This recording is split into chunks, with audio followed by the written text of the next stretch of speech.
I'm literally just fulfilling the dreams of my ancestors.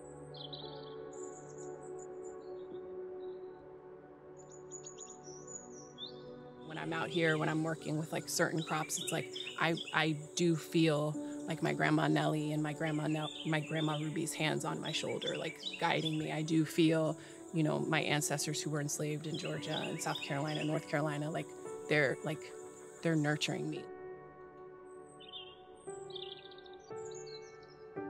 The regenerative food movement has tapped into something that, you know, there's a really needed aspect of our culture, the speed at which we're degrading our land and our water.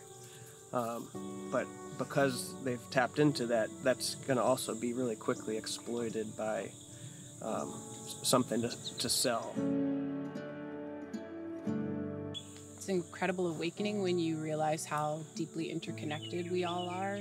Farming and agriculture is really romanticized. Like the consumer just shows up at Whole Foods, shows up at these market grocery stores, and the food is just there. It's readily available. But if you don't really understand the stories and the experiences that the farmers have to go through, the hardships that they have to go through to get that food to table, it begins to remove us from the planetary challenges that we're facing, and it lessens our ability to feel compassion and love for our greater humanity. And that's why we have the troubles that we have today. It's like, if you actually do the research, farmers are one of the highest suicide rates in any career profession.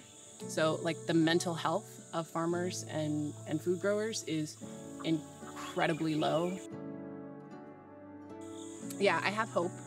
I think that's the most important thing. I have hope, but I do think that we have to start to turn as an industry and realize when we're so isolated, when it is this individual experience, when we don't understand the full breadth of the story of the farmer and the challenges they face, it creates again these layers of disconnection and othering, and it's not really bringing us together. And so having this ability to collaborate and find support, and we might not have enough meat to fill an order, but if we can work with another local farm and with the commons to move our product, and that's what we want. That's all we want, is to get it to the consumer. And so I think it's a really important piece to what we're trying to create here.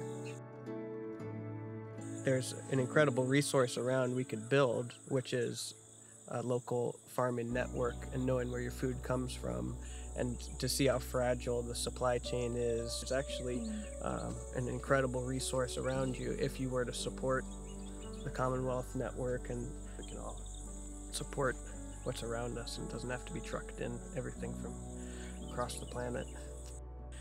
We're each other's best asset, and if we work together, then now we can build something that's stronger. We have a deep relationship and connection with each and every single one of our animals, because we keep it small, because we keep it localized, because we're able to contain it and manage it.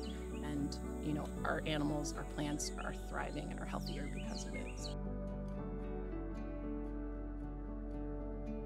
When people try to move at the pace of capitalism is when you just start to play into the regular systems that have broken down our society for hundreds of years.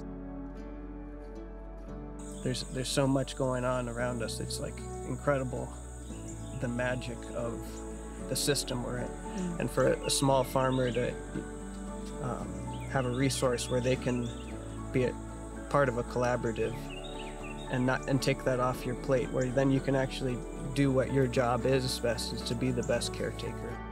There's this bigger global shift that needs to happen, and a lot of it lies within the farming and agriculture industry, and nobody seems really brave enough to want to talk about that. So